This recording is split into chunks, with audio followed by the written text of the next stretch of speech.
और जो नए साथी है वो चैनल को सब्सक्राइब जरूर कर लें। पहला क्वेश्चन आपके स्क्रीन पे, शिक्षक प्रशिक्षण से वृहत्तम योजना अस्ति। शिक्षक प्रशिक्षण से वृहत्तम योजना अस्ति, इंपॉर्टेंट क्वेश्चन आपके लिए। कौन सी है? निष्ठा योजना दोस्तों। कौन सी योजना है? निष्ठा योजना है। इंपॉर्टेंट क्वेश्चन है आपके लिए एग्जाम की दृष्टि से ये, और एग्जाम के अंदर ये क्वेश्चन आता है दोस्तों। यहां से अगर कुछ हटकर क्वेश्चन बनता है तो यह बन सकता है आपके लिए कि निष्ठा योजना को प्रारंभ कब किया गया। निष्ठा योजना को प्रारंभ कब किया गया मित्रों, यह भी इंपॉर्टेंट क्वेश्चन आपके लिए बन सकता है दोस्तों। तो इसको भी आपको याद रखना है। 2019 के अंदर इसको प्रारंभ किया गया था त्रिपुरा राज्य से। कहां से? त्रिपुरा राज्य से दोस्तों। इसके तहत जो स्कूलों में शिक्षक है उनको प्रशिक्षण दिया जाएगा दोस्तों। आगे चलिए नेक्स्ट क्वेश्चन में, व्याकरण शिक्षण से श्रेष्ठ विधि अस्ति। व्याकरण शिक्षण से श्रेष्ठ विधि अस्ति, यानी व्याकरण शिक्षण की श्रेष्ठ विधि है आगमन विधि, निगमन विधि, आगमन निगमन विधि या सूत्र विधि। कौन सी है? पढ़ी थी हमने व्याकरण शिक्षण की विधियां हमने पढ़ी थी, तो कौन सी है? आगमन निगमन विधि व्याकरण शिक्षण की सर्वश्रेष्ठ विधि होती है ये। नेक्स्ट क्वेश्चन नंबर 3 में चलिए, भाषा शिक्षण से उचित कर्म है वर्तते। भाषा शिक्षण का उचित सही कर्म कौन सा है? इनमें से कौन सा? इंपॉर्टेंट क्वेश्चन है ये भी आपके लिए। बताइए मित्रों। सबसे पहले सुनना, उसके बाद निरीक्षण करना, उसके बाद अनुकरण करना। तो देखिए कौन सा है यहां पर, श्रवण निरीक्षण अनुकरण द्वारा। ब ऑप्शन देखिए यहां पे सही रहेगा। आप क्वेश्चन नंबर 4 में चलते हैं, यस्मिन विदो व्याकरण से पृथक गुरुपेण शिक्षणम न कार्यत। सूत्र विदो, भाषा संसर्ग विदो, आगमन विदो या पारायण विदो। तो यस्मिन विदो व्याकरण से पृथक गुरुपेण शिक्षणम न कार्यते। कौन सी विदो? भाषा संसर्ग विदो दोस्तों। सही रहेगा ऑप्शन ब यहां पे। क्वेश्चन नंबर 5, परंपरागत अधिगम साधनम वर्तते। परंपरागत अधिगम साधनम वर्तते। परंपरागत अधिगम साधन दूरदर्शनम, चित्रम, श्यामपट है या संगणक है। यह इंपॉर्टेंट क्वेश्चन है आपके लिए। पूछा क्या है यहां पर, आपको पूछा गया है, वो पूछा गया है कि इनमें से जो परंपरागत अधिगम साधन है वो कौन सा है दोस्तों। सबसे इंपॉर्टेंट क्वेश्चन बनता है एग्जाम की दृष्टि से ये, परंपरागत जो अधिगम साधन है वो कौन सा है, वो आपको यहां पर बताना है। कौन सा है मित्रों? सही रहेगा आपका ऑप्शन ए यहां पर। कौन सा है? नहीं है दूरदर्शन, स है आपका, श्यामपट है परंपरागत यहां पे। कौन सा है? श्यामपट दोस्तों। आगे चलिए नेक्स्ट क्वेश्चन में, क्वेश्चन नंबर 6 देखिए, पद्य शिक्षण से विधि नास्ति। पद्य शिक्षण की विधि नहीं है। गीत विधि, अर्थवबोध विधि, समीक्षा विधि या भाषा संसर्ग विधि। पद्य शिक्षण की विधि गीत विधि है, अर्थ अवबोध विधि है, समीक्षा विधि है, भाषा संसर्ग विधि यह नहीं है। तो द ऑप्शन यहां पे सही रहेगा। क्वेश्चन नंबर 7, क्वेश्चन नंबर 7 कह रहा है, प्राथमिक कक्षा सु पद्य शिक्षण से श्रेष्ठ विधि अस्ति। प्राथमिक कक्षा में पद्य शिक्षण की श्रेष्ठ विधि कौन सी है मित्रों? कौन सी विधि है प्राथमिक कक्षाओं के लिए? गीत विधि, अर्थ अवबोध विधि, व्याख्या विधि या समीक्षा विधि। प्राथमिक कक्षाओं के लिए पद्य शिक्षण की श्रेष्ठ विधि होती है, वो होती है आपकी गीत विधि। कौन सी होती है? गीत विधि होती है दोस्तों। क्वेश्चन नंबर 8 में चलते हैं, भाष्य विधि अपरम नाम अस्ति। भाष्य विधि का अपर दूसरा नाम या उपनाम कौन सा है? समीक्षा विधि है, तुलना विधि है, व्याख्या विधि है या व्यास विधि है। भाष्य विधि का अपर नाम कौन सा है? व्यास विधि है दोस्तों। सही रहेगा आपका यहां पे ऑप्शन द। क्वेश्चन नंबर 9 में चलिए, दंडान्वय विदो दंड से किम तात्पर्य। जो दंडान्वय विधि है हमारी, उसके अंदर जो दंड है, दंड प्लस अन्वय, तो यहां पर जो दंड है इसका मतलब, इसका अर्थ, इसका तात्पर्य क्या है? वर्ण, पदम, वाक्यम या पदछेद है। क्या अर्थ है मित्रों दंड का? दंड का बताया था मैंने, दंड से अर्थम, दंड से तात्पर्य है वाक्यम दोस्तों। सही है आपका स ऑप्शन। क्वेश्चन नंबर 10, पद्य शिक्षण से श्रेष्ठ विधि अस्ति। पद्य शिक्षण की श्रेष्ठ विधि कौन सी विधि है? दंडान्वय, खंडान्वय, समीक्षा या तुलना। पद्य शिक्षण से श्रेष्ठ विधि, पद्य को खंड में बांटिए और उसका हर एक चीज को बताते हुए चलिए, मतलब खंडान्वय विधि है। कौन सी है? खंडान्वय विधि। यहां पे सही है आपका ब ऑप्शन। क्वेश्चन नंबर 11 देखिए, पद्य पाठ योजनायाम कीदृशा प्रश्ना न भवंती। पद्य पाठ योजना में कैसे प्रश्न नहीं होते? विचार विश्लेषण प्रश्न, केंद्रीय भाव प्रश्न, सौंदर्य अनुभूति प्रश्न, एतेषु सर्वे न। अच्छा, इंपॉर्टेंट क्वेश्चन आपके लिए। पद्य पाठ योजना के अंदर विचार विश्लेषण वाले प्रश्न नहीं होते हैं मित्रों, तो यहां पे आपका सही रहेगा 11 का ऑप्शन है यहां पे। क्वेश्चन नंबर 12 है, पद्य शिक्षणे प्रामुख्यम वर्तते। पद्य शिक्षण का प्रामुख्यम है शब्दार्थ से, उच्चारण से, भावबोध से या अनुवाद से?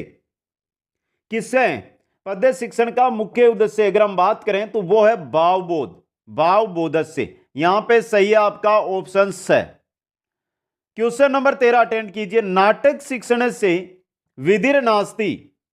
नाटक शिक्षण की विधि नहीं है। आदर्श नाट्य विधि है, रंगमंच विधि है, व्याख्या विधि है, समीक्षा विधि। यह नाटक शिक्षण की विधि नहीं है आपकी, तो यहां पे 13 में द ऑप्शन सही रहेगा। क्वेश्चन नंबर 14 देखिए, विद्यालयेषु संसाधन दृष्टया नाटक से श्रेष्ठ विधि अस्ति। विद्यालय में संसाधन की दृष्टि से नाटक की श्रेष्ठ विधि कौन सी है? रंगमंच विधि है, आदर्श नाट्य विधि है, कक्षा अभिनय विधि है या व्याख्या विधि है? कौन सी विधि है मित्रों? इंपॉर्टेंट क्वेश्चन ये भी। विद्यालय सुसंसाधन की दृष्टि से नाटक की श्रेष्ठ विधि की अगर हम बात करें तो वो आपकी रहेगी कक्षा अभिनय विधि। कौन सी रहेगी मित्रों? कक्षा अभिनय विधि रहेगी। सही ऑप्शन है जो यहां पे सही रहेगा। क्वेश्चन नंबर 15 देखिए, नाटक से आदर्श नाट्य विदो अभिनय क्रियते।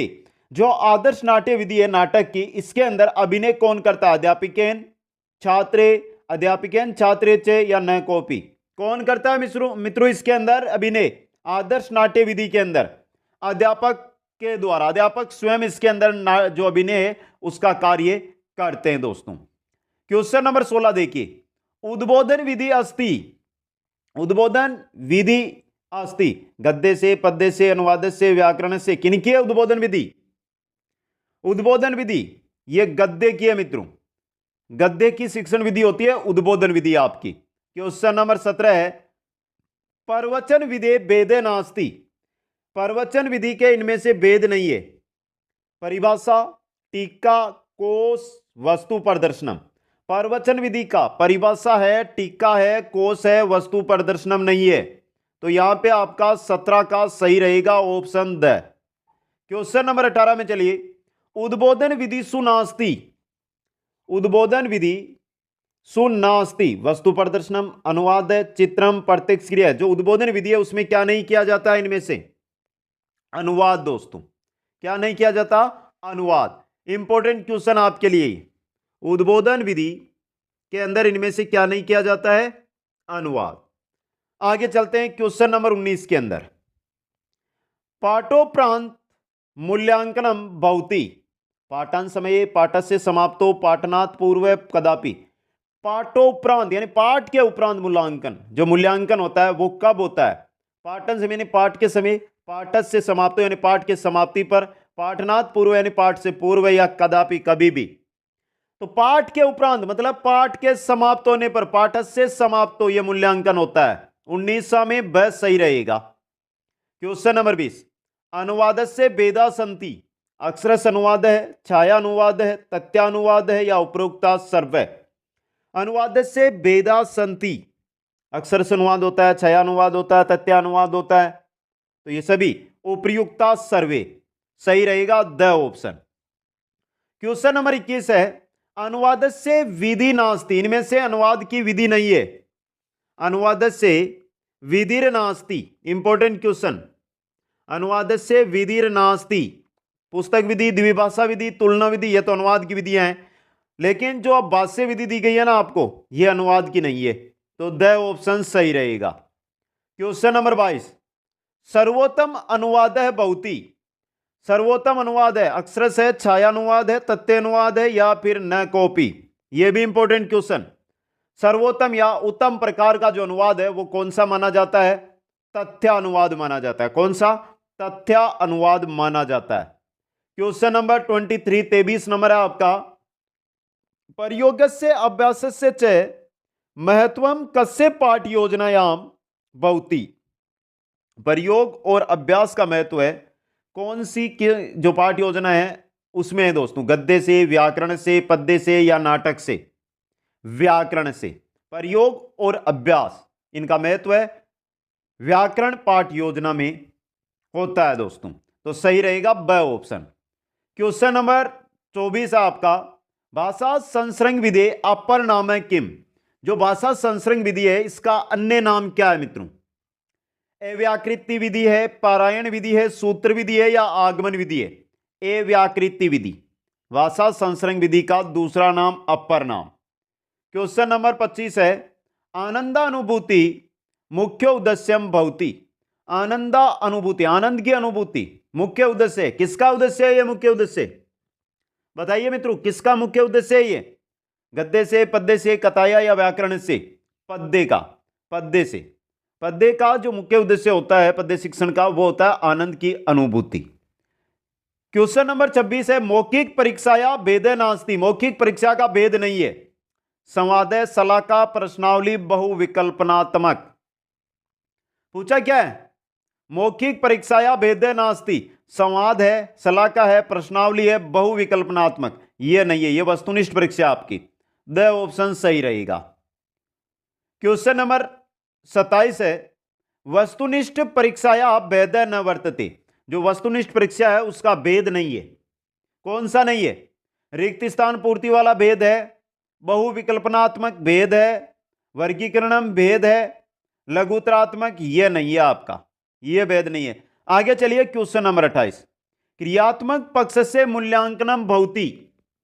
क्रियात्मक पक्ष से यानी क्रियात्मक पक्ष होता है ना मित्रों, यह आपके जो परिमाणात्मक या संख्यात्मक प्रविधि है उसी में होता है। ज्ञानात्मक जिसके अंदर आपके मौखिक और लिखित परीक्षा आ जाती है। दूसरा होता है क्रियात्मक पक्ष जिसके अंदर कौन किस प्रकार से मूल्यांकन किया जाता है।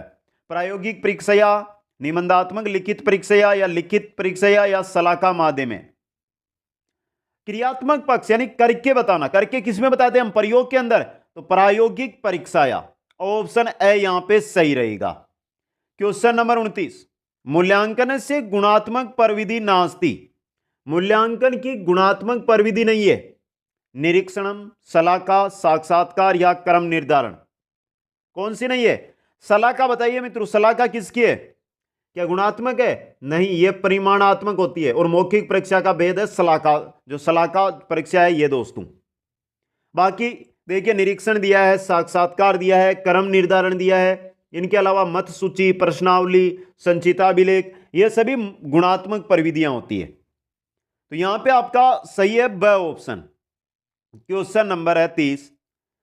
प्रत्यय विज्ञान प्रश्न न भवंती। संयोजन प्रश्न, वर्गीकरण प्रश्न, रिक्त स्थान पूर्ति प्रश्न या अन्यतर प्रत्युत्तर प्रश्न। प्रत्यय विज्ञान प्रश्न न भवंती इंपॉर्टेंट क्वेश्चन है ये भी दोस्तों। रिक्त नहीं है। कौन से नहीं है? रिक्त स्थान पूर्ति वाले प्रश्न इंपॉर्टेंट क्वेश्चन बन सकता है ये भी आपके लिए।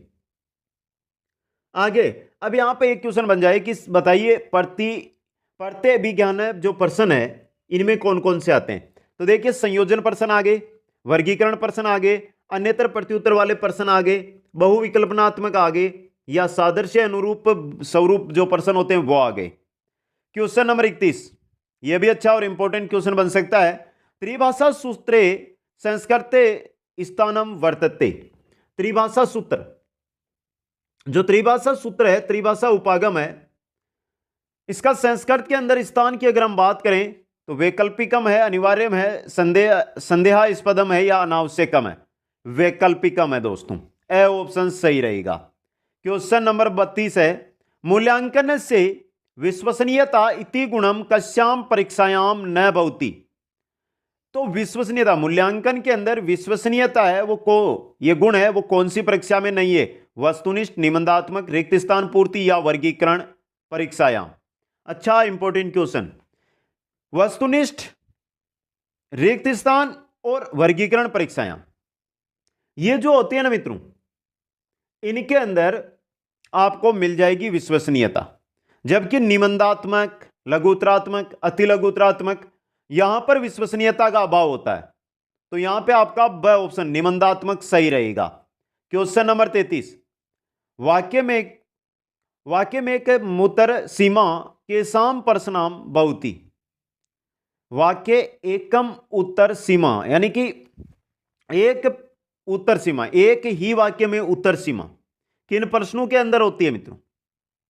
जो भी प्रश्न दिया जाए उसका उत्तर आपको देना रहता है। तो वो वाक्यम एक है एकम उत्तरम सीमा, यानी वाक्य एक जो वाक्य है उसमें उत्तर की सीमा है किन प्रश्नों में होती है? वस्तुनिष्ठ प्रश्न नाम, अति लघुत्तरात्मक प्रश्न नाम, लघुत्तरात्मक प्रश्न नाम या वर्गीकरण संबंधी प्रश्न नाम।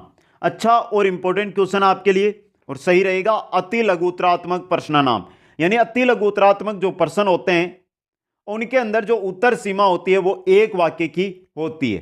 तो सही यहां पे आपका ब ऑप्शन है। क्वेश्चन नंबर 34 है, मूल्यांकन से प्रसिद्धा भेदा भवंती। मूल्यांकन के प्रसिद्ध भेद है एका द्वो त्रिया चत्वारः। इंपॉर्टेंट और अच्छा क्वेश्चन। मूल्यांकन के भेद है, यहां पर आपको पूछा गया है कि मूल्यांकन के प्रसिद्ध भेद कितने हैं दोस्तों?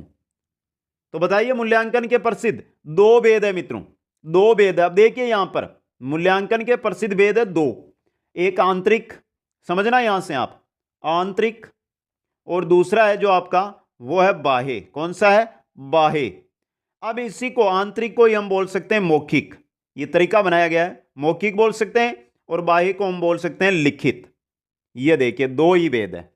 आगे चलिए क्वेश्चन नंबर 35 में, पाठस्य समाप्ते प्राक का है मूल्यांकनम क्रियते। पाठ्य समाप्ते प्राक है मूल्यांकनम, प्राक है मूल्यांकनम क्रियते, यानी पाठ समाप्ति से पहले मूल्यांकन कौन सा पाठ?